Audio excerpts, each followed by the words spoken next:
Bonjour à toutes, bonjour à tous et bienvenue ici sur le plateau de la Software République parce que nous sommes ensemble pour les prochaines minutes en direct et en streaming pour tout connaître de cette initiative. Une république comme une communauté d'innovation portée par 5 grandes entreprises françaises qui se sont rapprochées pour apporter des solutions technologiques aux enjeux majeurs et aux défis de la mobilité d'aujourd'hui. Oui, mais surtout de demain. Dans quelques instants, justement, les dirigeants de ces entreprises, de ces membres fondateurs, on va les retrouver pour plonger dans le vif du sujet avec eux. Mais d'abord, pour en savoir plus sur le contexte, Luca De Meo, vous êtes à mes côtés parce qu'on est ici, chez Renault, vous nous accueillez pour l'occasion.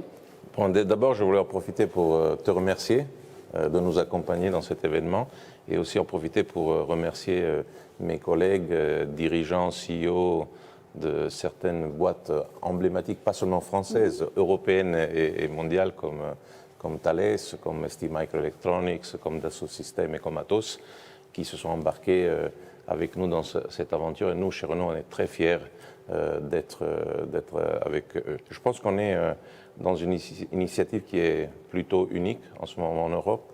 On parle d'innovation, on parle de technologie. Normalement, on parle beaucoup de start-up, de réseaux d'innovation, là où on parle d'intégration verticale dans les différentes filières. Là, on est sur un modèle horizontal, donc où des grandes entreprises se mettent ensemble, parce que les enjeux sur lesquels on travaille, la digitalisation, la transition énergétique, c'est des thèmes qui coupent horizontalement les secteurs.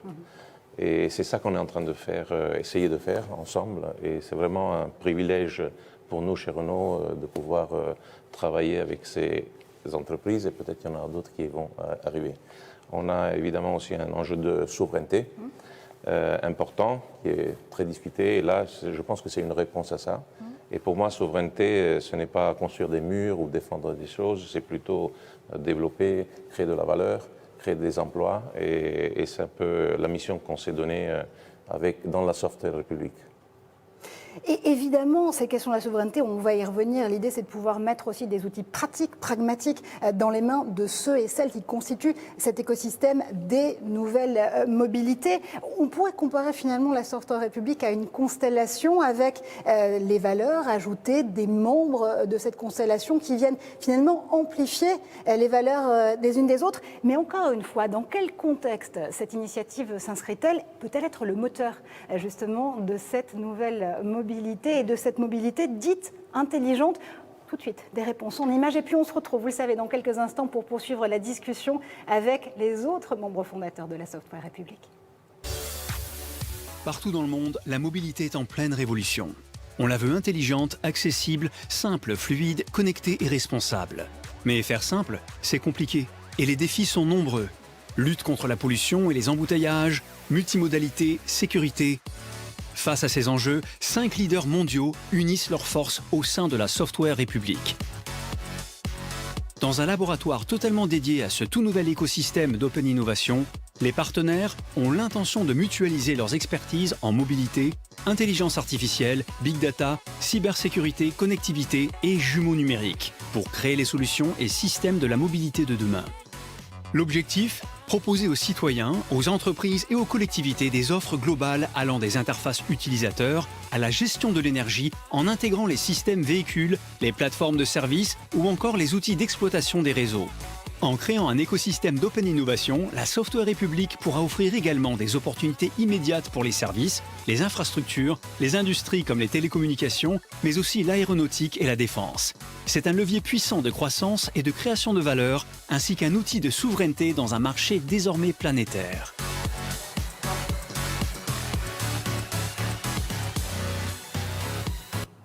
Et retour sur le plateau de la Software République, vous le savez, avec les 5 membres fondateurs de cette initiative. On va plonger dans le concret, on va se poser toutes les questions pour tout comprendre encore une fois de cette nouvelle République. Oui, mais égalitaire s'il en est. C'est pour ça, messieurs, qu'on vous a installé par ordre alphabétique de vos entités respectives. On démarre avec vous, Élie Girard pour Atos, bienvenue. Bonjour, merci. Bernard Charlez, évidemment, pour Dassault Systèmes, bonjour à vous. À nouveau Luca De Meo pour Renault. Ça ne change pas, vous êtes toujours ici. Bonjour. Chez vous. Rebonjour. Jean-Marc Chéry pour ST Microelectronics. Bonjour. Et puis Patrice Ken pour Thales, évidemment. Bonjour Marjorie. Alors, évidemment, on vient de le rappeler, on vient de le voir en vidéo, vous êtes tous des leaders mondiaux, spécialistes, experts de vos marchés respectifs. On va évidemment citer la voiture électrique, le véhicule électrique, même les jumeaux numériques, la transition numérique, le cloud, la cybersécurité, des avancées évidemment en termes de modélisation 3D, de l'Internet des objets, de l'IA. On verra que parfois même l'IA et l'IoT peuvent se plugger pour donner une vraie nouveauté, un vrai moteur à l'industrie 4.0 qui est aussi au cœur évidemment de cette nouvelle République. Mais j'ai envie de démarrer avec vous, Élie Girard. On parlait des enjeux il y a un instant avec Luca de cette Software République, les raisons pour lesquelles vous cinq vous êtes réunis. On parlait de souveraineté, il y a aussi des questions de leadership, il y a aussi des questions qui nous permettent de faire rimer de façon plus pragmatique transition numérique et transition écologique. Absolument. Je pense que les enjeux sont très nombreux et vous en avez cité quelques-uns. Si on revient sur le dernier que vous avez cité, la décarbonation, je pense que c'est au cœur du projet de Software République. Je pense que mes collègues partageront ça. La décarbonation, je pense que c'est un bon moment pour en parler. On va progressivement, j'espère, sortir de cette pandémie. On s'est un petit peu gargarisé ces 12 derniers mois en disant « Ah, on voit que les émissions de carbone se sont réduites ». Évidemment avec la pandémie, mais peut-être qu'il y a un effet structurel là-dedans. Pas forcément. On voit qu'au moment où on se parle, on est en train de revenir sur les niveaux de 2019. Donc, à l'évidence, ça reste un enjeu énorme. Et dans ces émissions de carbone, 24% de ces émissions de CO2 sont dues au transport. Donc, un des enjeux de Software République, c'est évidemment ça. Vous parlez de leadership européen. C'est peut-être un meilleur terme que souveraineté, en fait. Et comme disait Luca en introduction, on n'est pas là pour construire des murs, on est tous des leaders européens, mondiaux. Mais je pense qu'à travers Software République, on peut, nous cinq et beaucoup d'autres, montrer qu'on a tout ce qu'il faut en Europe pour construire cette mobilité intelligente. Il y a beaucoup de projets en ce moment qui voient le jour en Europe, comme Gaia-X, par exemple, pour construire une infrastructure de données qui soit compétitive, qui soit sécurisée, qui assure la portabilité des données. Software République peut être une autre brique majeure de ce que l'Europe peut faire. On doit aussi construire en écosystème. Je pense que c'est un des enjeux au cœur de Software République. Écosystème, ça veut dire, Luca parlait d'horizontalité. Ça me rappelle un livre d'il y a une vingtaine d'années qui s'appelait The World is Flat. Le monde est plat.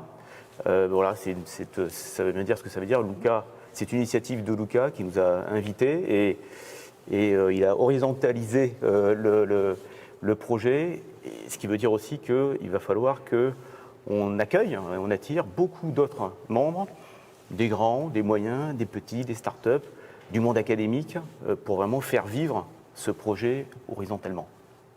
Absolument. Vous citiez le cloud souverain qui doit évidemment, et européen surtout, qui doit rappeler des souvenirs à Bernard Charlez.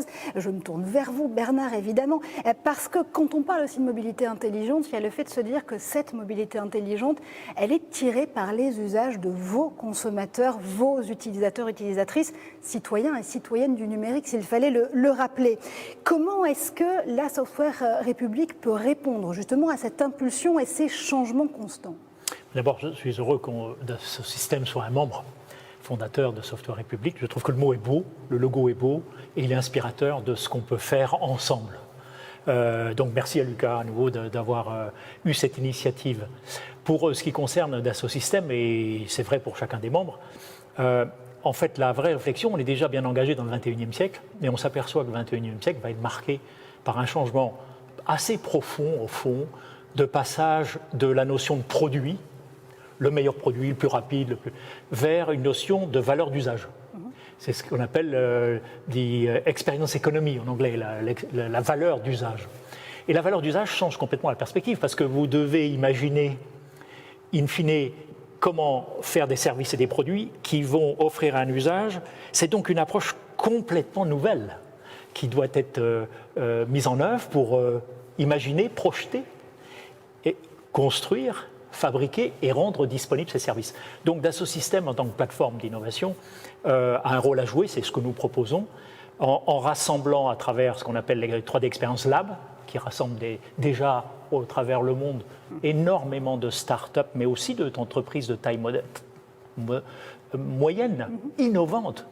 Et cette horizontalité de l'innovation, finalement, c'est un voyage excitant, parce qu'il est inclusif. Et finalement, la valeur d'usage, c'est une valeur d'inclusivité, c'est-à-dire de mise à disposition au plus grand nombre, dans des conditions les plus agréables possibles. La mobilité passe par là. Et il y a deux autres facteurs, à mon sens, le savoir et le savoir-faire. Le savoir pour projeter ce que doit être le portefeuille produit de demain et solutions, et le savoir-faire pour savoir comment on rend cela disponible. Si une ville vous demande d'offrir un système de transport multimodal, c'est-à-dire faisant intervenir différents modes, avec des performances à la fois économiques et écologiques, s'il vous plaît, polluez moins, rendez le service plus accessible pour le plus grand nombre, eh bien, les modèles doivent être inventés. Ils n'existent pas aujourd'hui. On les voit naître.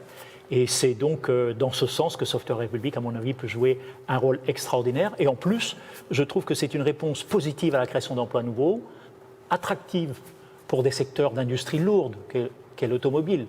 Comme les grandes autres industries, c'est des capitaux considérables. On a des collègues qui sont dans le high-tech, c'est pareil.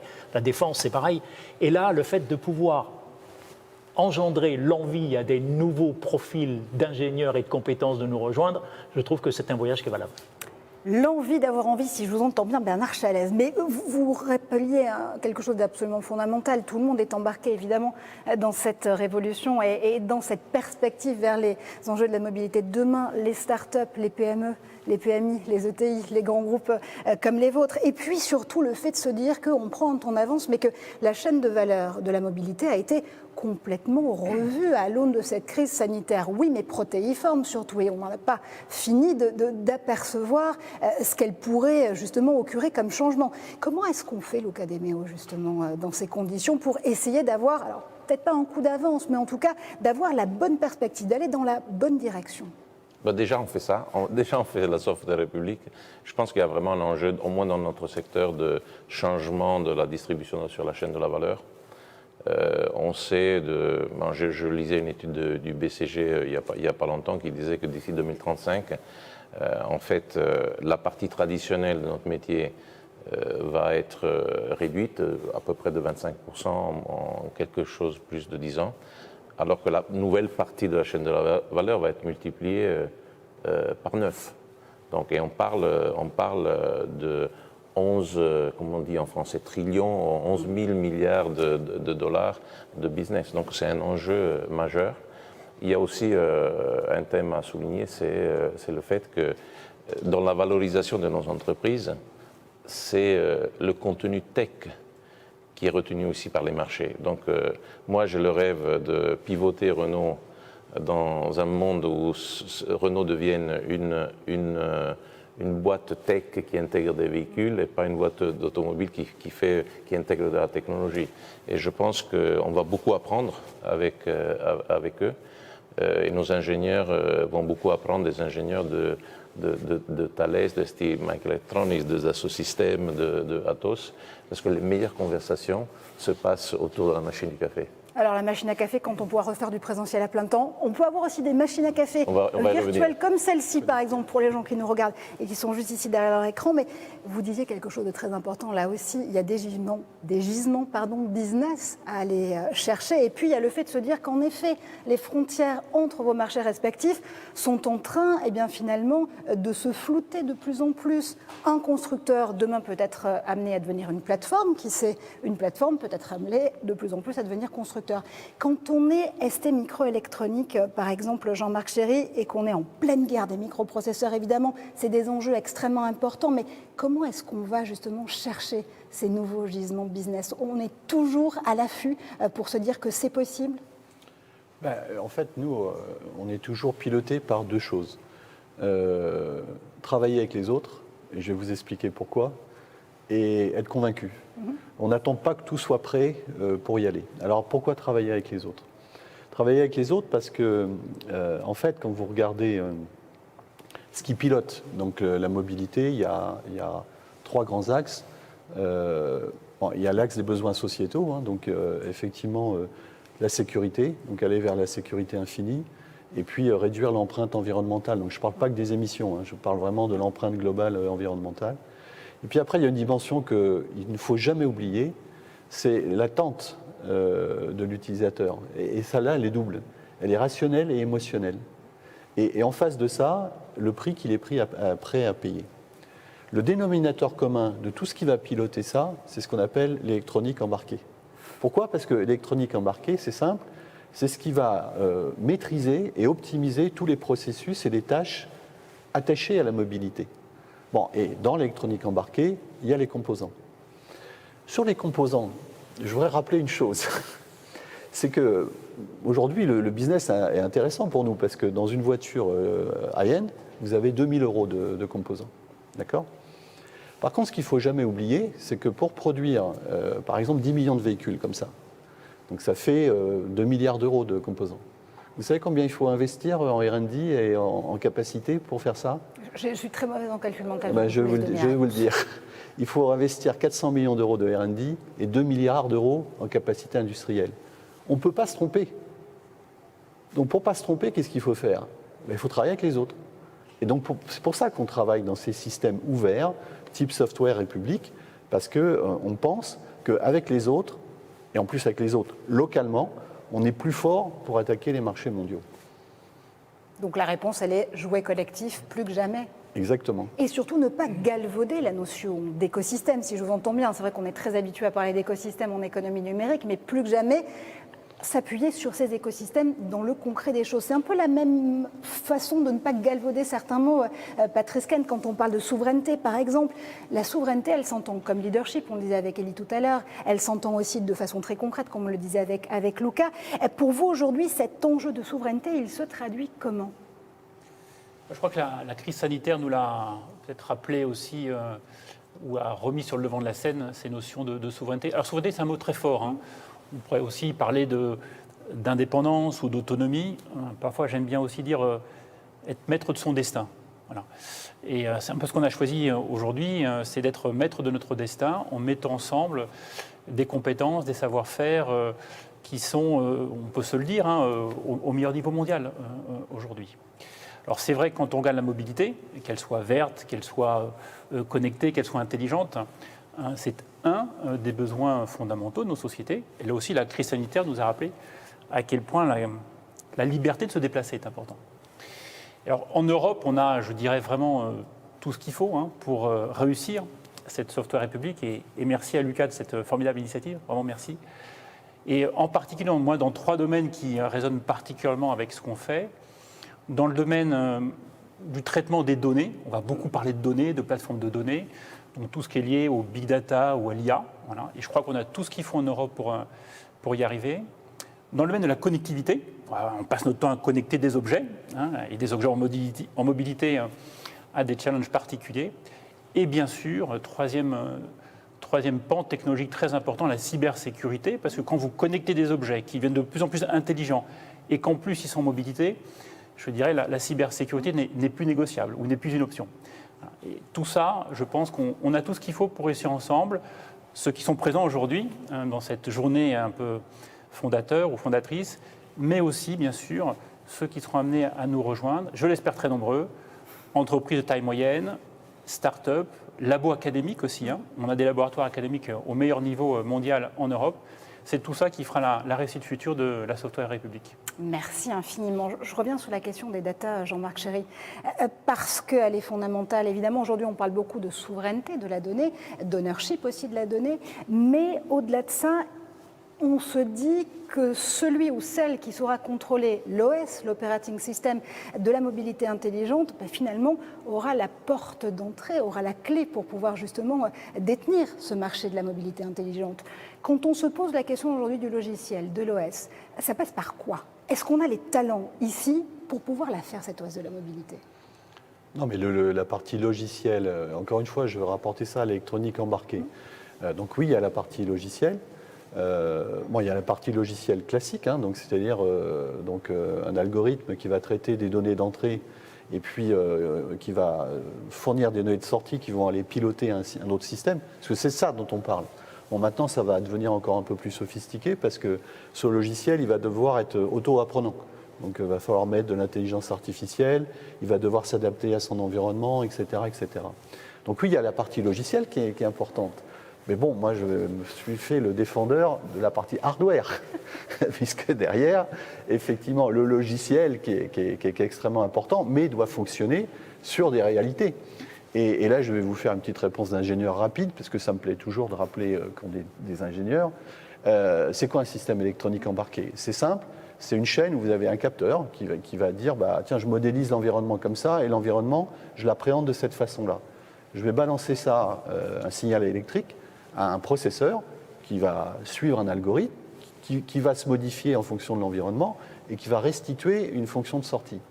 Toute cette chaîne-là, là, vous avez toute une foultitude de composants électroniques et qui sont indispensables, qui, oui, vont avoir leur vie qui va être donnée par le logiciel, mais sans la partie hardware, donc ça ne fonctionne pas. Ce qui est nouveau, c'est la complexité. Et comme je l'ai dit tout à l'heure, je vous ai expliqué que cette complexité, elle est liée aux besoins sociétaux et aux besoins individuels. Et aujourd'hui, compte tenu de cette complexité, on va de moins en moins pouvoir déconnecter la partie logicielle de la partie hardware.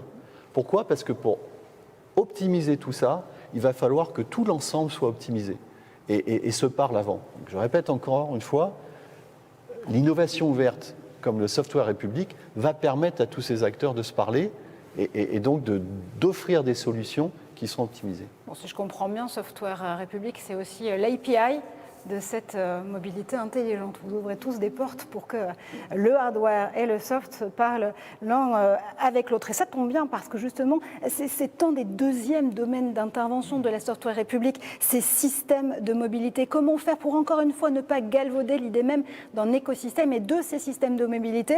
On regarde un élément de réponse ensemble en images et puis on se retrouve tout de suite juste après. La mobilité des biens et des personnes est en pleine mutation et impacte toutes les dimensions de nos organisations. Les villes et les territoires ont pour mission de la favoriser tout en veillant à réduire ses nuisances. Aujourd'hui, les acteurs sont nombreux et leurs outils fragmentés, ce qui limite la portée des actions entreprises.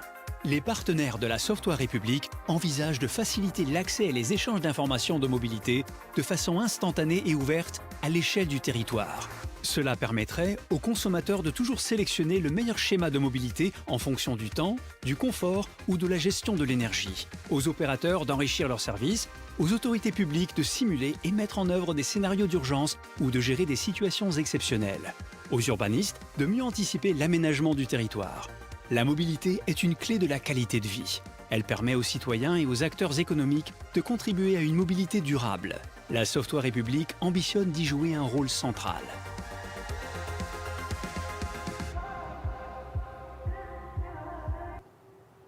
Allez, on se retrouve à nouveau pour continuer cette discussion avec Élie Girard, Bernard Charlez, Luca De Meo, Jean-Marc Chéry et bien sûr Patrice Ken. Bernard, justement, il y a un mot très important qui vient d'être prononcé là, c'est celui de territoire. C'est celui des échelles, mais c'est aussi celui de l'interopérabilité. Comment on fait pour rendre ça possible sur ces systèmes de mobilité? Les derniers 18 mois ont fait prendre conscience au monde qu'on vivait dans un monde finalement qui était à la fois réel et virtuel. On a été tous amenés à communiquer, à travailler à distance. Et au fond, quand on imagine la mobilité de demain et notre vie, loisirs, travail et en mouvement, c'est un peu la somme des deux. C'est-à-dire que vous avez besoin de projeter le lieu où vous allez aller, d'avoir des conditions, de choisir les conditions dans lesquelles vous allez vous déplacer. Donc on s'aperçoit là que d'avoir pour l'aménagement du territoire un jumeau numérique, c'est-à-dire une vue virtuelle de la manière dont les services vont être rendus disponibles, est quelque chose qui change tout. Aujourd'hui, il n'y a plus un seul avion qui soit fabriqué sans avoir son jumeau numérique qui existe avant. Et il ne décolle pas par hasard. On sait que le premier avion va décoller avec la qualité qu'il faut. Donc, je pense que dans cet ensemble que nous faisons ensemble, avec toutes ces fonctions qui sont essentielles, de chacun des témoignages qui sont ici autour de la table, elles sont essentielles, c'est justement créer ces nouvelles expériences et de pouvoir appréhender une nouvelle complexité du monde parce que les services sont plus simples. Et comme les services sont plus simples, il faut gérer la complexité. Et je pense que là, on a quelque chose à faire et comme le disait très justement chacun des acteurs, en fait, cette alliance horizontale, le fait de rassembler des acteurs, recherche, éducation, start-up, équipe innovante, va changer radicalement ce que chacun peut apporter pour précisément faire ce que Lucas décrivait, c'est que la mobilité de demain, par rapport à ce qu'on appelle aujourd'hui l'automobile, elle va peut-être devenir automobile, mobile d'elle-même, va se faire à travers des technologies, des rassemblements de technologies dans lesquels l'objet lui-même devient pas secondaire, il est important, mais il est inscrit dans un système plus complexe qui nous offre des services qui font que je travaillerai dans ma voiture, je pourrai avoir à la fois le loisir et tout cet environnement de vie va changer. Et puis l'écologie est un élément extrêmement important parce que le problème bilanciel, personne ne le connaît aujourd'hui. Là, on a actuellement des paramètres pour juste faire rapidement passage de l'électrique, passage de l'essence à l'électrique, mais c'est une petite partie parce qu'il faut produire les objets. Il faut les produire de manière propre, il faut les recycler de manière propre. Donc cette problématique bilancielle va faire partie de la nouvelle chaîne de valeur que nous avons l'intention de révéler de manière plus pragmatique, je dirais. Oui, passer du thermique à l'électrique et même à l'hydrogène. Vos confrères et consoeurs côté SNCF inaugurent aujourd'hui cette grande idée de dire que les trains à hydrogène vont pouvoir enfin circuler sur les voies. On peut penser aussi à vos confrères et consoeurs de l'aérospace et de l'aviation qui, là aussi, ont des grands projets en matière d'avions à hydrogène. Mais il y a aussi cette idée de se dire que oui, on est entré dans un monde et dans un mode d'ailleurs, joli lapsus de ma part mais qui est vrai, d'hybridité. Le mode hybride. Comment mettre le curseur entre présentiel et distanciel, et ça a donné du fil à retordre évidemment à tous les DSI de toutes vos entités et même plus pour pouvoir assurer la montée en charge des services pendant les confinements et la partie distancielle qu'on continue à vivre aujourd'hui. Ça pose aussi de sérieuses questions en matière de cyber et de sécurité, Patrice. Cet enjeu cyber, il est évidemment inhérent à cette question de mobilité intelligente. Absolument, on est en train de changer de paradigme en fait. On est en train de passer d'une automobile connectée certes, mais à des systèmes hyper connectés, des smartphones sur roues en fait, voire beaucoup plus. Et d'ailleurs l'image est un peu trompeuse parce que finalement dans le monde du B2C, dans le monde des GAFA, il est rare que les applications, les usages dont on discute sont des applications, des usages qui sont... Alors en anglais, on dit safety critical, c'est vraiment qui sont critiques pour la sûreté de fonctionnement. Finalement, votre vie n'est pas en jeu quand vous allez sur un site pour faire du shopping et que la recommandation n'est pas bonne faite par le site. Voilà. Dans le monde de la mobilité, c'est presque tout le contraire. C'est un monde très exigeant en fait. Il est très sympathique, très ludique parfois, mais il est aussi très exigeant. Et d'ailleurs, je pense que c'est un des apports qu'on se propose de mettre sur la table, c'est cette capacité à cybersécuriser des systèmes pour lesquels, sans prendre de faire de grandes phrases, mais la vie des gens peut être en jeu dans un système de mobilité. Voilà. Et effectivement, ça demande une approche de la cybersécurité, encore une fois, au plus haut niveau, bien sûr, mais qui doit se conjuguer, et j'insiste là-dessus, sur des facilités aussi d'usage. Parce que plus les systèmes sont complexes, on sait que les premières failles dans les sécurités, c'est la faille humaine. Voilà. Donc il faut à la fois monter le niveau de cybersécurité, mais en donnant plus de facilité d'usage. Et typiquement, les technologies de biométrie, pour accéder à un réseau, évidemment, c'est le meilleur des mots de passe. Plutôt que celui que vous mettez dans une poche et puis que quelqu'un va pouvoir récupérer, votre visage, votre iris, votre empreinte digitale est sans doute la meilleure façon de vous laisser accéder à un réseau informatique ou à un réseau tout court, une plateforme, de manière très sécurisée. Voilà. C'est là-dessus qu'il faut qu'on travaille.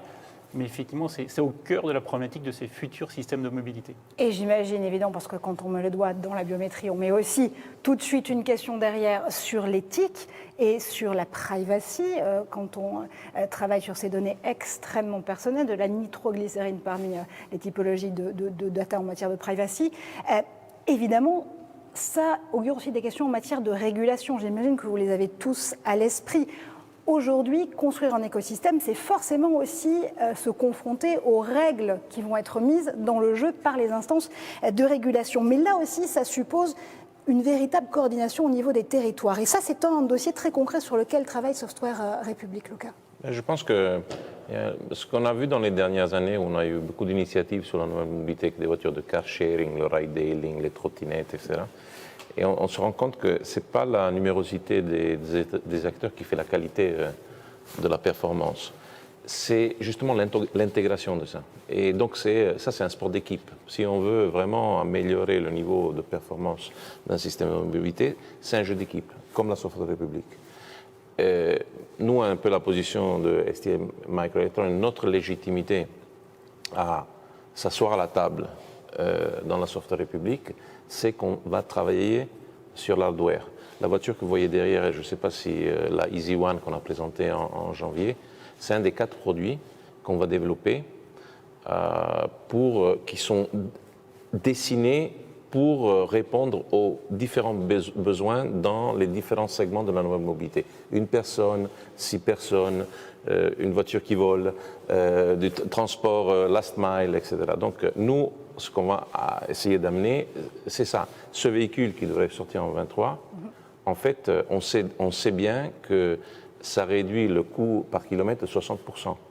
On sait bien que ça a un impact en termes de footprint qui est la moitié d'une voiture normale. C'est avec ça qu'on peut faire les choses, et ça, connecté dans le cloud, cybersécurisé, intégré sur une plateforme, etc. Moi, quand j'essaie d'expliquer quel est le rêve de la Software République, c'est de dire on est là, on va en équipe chez le maire d'une ville X en Europe ou partout dans le monde, et on est capable de lui dire en 6 mois, on te fait le mapping de tout, on t'intègre des véhicules qui sont parfaitement adaptés, tu ne dois rien payer parce qu'on va tout financer, et je suis capable de te baisser le CO2, les émissions de 20% et d'augmenter la fluidité du trafic de ta ville de 15%. C'est ça le but, non?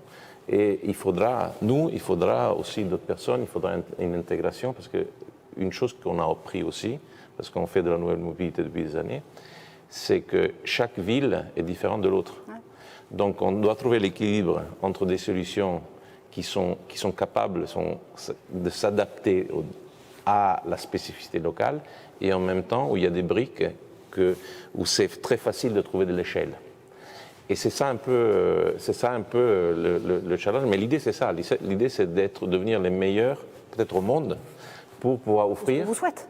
Oui, pour pouvoir offrir des solutions à des maires des différentes villes, à des administrateurs, etc. Parce qu'une ville est différente de l'autre, mais ils ont tous le même but: améliorer la qualité de vie des citoyens et baisser les émissions. Okay. Donc, si je comprends bien, on ne fait pas du prêt-à-porter en matière de solutions, parce qu'une ville, un territoire n'est pas comparable à un autre. Mais par contre, si je résume, on peut faire du plug and play, on peut apporter une solution clé en main. C'est assez intéressant parce que ça nous amène à notre 3e exemple en vidéo.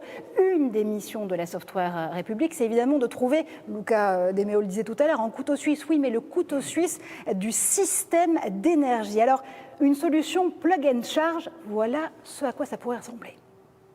La mobilité zéro émission est au cœur des enjeux de la transition écologique. Elle est portée par l'accélération de l'offre en véhicules électriques compétitifs et attractifs. Néanmoins, la décarbonation du parc automobile est directement liée à la simplification de l'accès à la charge électrique. Moyens de paiement, abonnement, normalisation des prises, déploiement des réseaux de bornes. Beaucoup reste à faire pour simplifier l'expérience utilisateur. Aujourd'hui et surtout demain.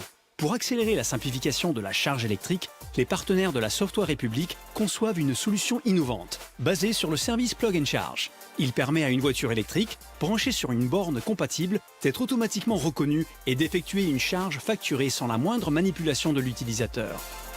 Fini les cartes et autres collections d'applications. Habituellement réservé à quelques véhicules qui arriveront plus tard sur le marché, le service doit devenir accessible plus rapidement et surtout être disponible sur une grande variété de marques.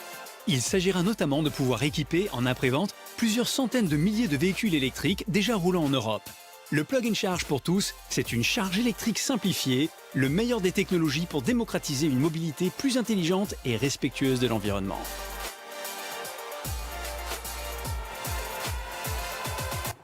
Et ce couteau suisse de l'électrique, je crois, Élie, qu'il a une importance toute particulière pour Atos. Absolument, absolument. Je pense que la vidéo l'a très bien montré, c'est un excellent exemple. Il y en aura beaucoup d'autres. Je pense qu'un des succès de Software République, on a parlé de beaucoup de facteurs clés de succès, L'un d'entre eux sera aussi qu'on s'occupe de cas d'usage. On est, je crois, tous ingénieurs, on dirige tous des ingénieurs, donc parfois on parle beaucoup de technologie et peut-être pas assez d'usage. Là, on doit absolument s'occuper des usages. Et celui qui vient d'être montré, c'est un magnifique exemple d'un usage vraiment du futur, qui va permettre à tout le monde de pouvoir recharger son véhicule sans couture, sans action particulière, avec une facturation automatique. Donc c'est vraiment assez formidable et assez novateur. Mais ça engage derrière, effectivement, beaucoup de savoir-faire d'ingénieurs, de complémentarité de tous nos savoir-faire d'ingénieurs, à nous 5 et beaucoup d'autres. Alors pour ce qui nous concerne chez Atos, ça veut dire intégration de systèmes complexes, ça veut dire cybersécurité, on a parlé avec Patrice, ça veut dire aussi capacité de calcul, et je veux insister là-dessus parce que je pense qu'il y a beaucoup de cas d'usage qui vont nécessiter ces capacités de calcul en proximité. C'est un point important parce qu'on parle du cloud, évidemment, depuis 15 ans peut-être. Le cloud, c'est essentiel, la migration dans le cloud. Mais aujourd'hui, on est arrivé à un point, on a beaucoup parlé de point d'équilibre. Voilà un autre point d'équilibre, on va parler d'hybridation. Voilà un autre type d'hybridation, l'infrastructure de données de demain. Et je pense que la mobilité intelligente va le montrer. C'est une infrastructure beaucoup plus équilibrée entre le processing de la data dans le cloud, c'est-à-dire dans les ressources mutualisées, centralisées, et le processing de la data en proximité, et notamment en proximité des véhicules et de la mobilité.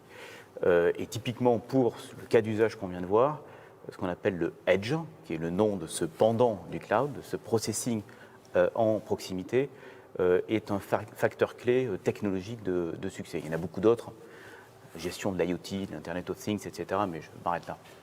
Mais ça montre bien en tout cas la complémentarité en effet que chacun d'entre vous doit avoir dans cette République égalitaire, je le rappelle, s'il en est, et le fait aussi que d'autres talents, d'autres valeurs ajoutées sont appelées à se rajouter là aussi, à s'additionner aux vôtres. On le rappelle, évidemment, vous lancez l'invitation à d'autres acteurs européens, internationaux pour vous rejoindre et ensemble constituer cet écosystème de la mobilité intelligente. Il y a quand même des étapes à venir. Il y a un calendrier, messieurs, à dérouler en effet ensemble pour concrétiser cette Software République. D'abord, il y a le fait de se dire que, évidemment, il faut créer un incubateur et un fonds d'investissement. Ça va être pour le calendrier à moyen terme, si j'ose dire. L'idée, c'est toujours de favoriser l'émergence des technologies de la mobilité. À plus court terme, il y aura aussi la création et le lancement d'un Data Challenge. Et puis, on parlait tout à l'heure, en effet, de ces laboratoires scientifiques qui font briller notamment les chercheurs et les chercheuses français. Eh bien, ça tombe bien parce que si les conditions sanitaires le permettent, ce sera au mois de septembre. Le bâtiment, le QG de la Software République sera inauguré sur le plateau de Saclay. Les premières équipes y seront d'ailleurs accueillies pour co-développer les premiers produits et services de la Software République. Et c'est ainsi que s'achève le kick-off de la Software République, partie officielle. Merci à vous, derrière vos écrans, de nous avoir suivis depuis 20 pays différents. Lucas, c'est bien ça ? Oui, plus ou moins, oui. Depuis 20 pays différents. Mes confrères et consoeurs journalistes restent avec nous puisque dans un instant, ce sera à vous d'adresser vos questions aux membres fondateurs de la Software République. Évidemment, je tenterai de me faire votre porte-parole la plus fidèle ici sur ce plateau. En attendant, Bernard l'appelait de ses voeux, je vous propose qu'on regarde, qu'on dévoile ensemble le tout premier logo officiel de la Software République.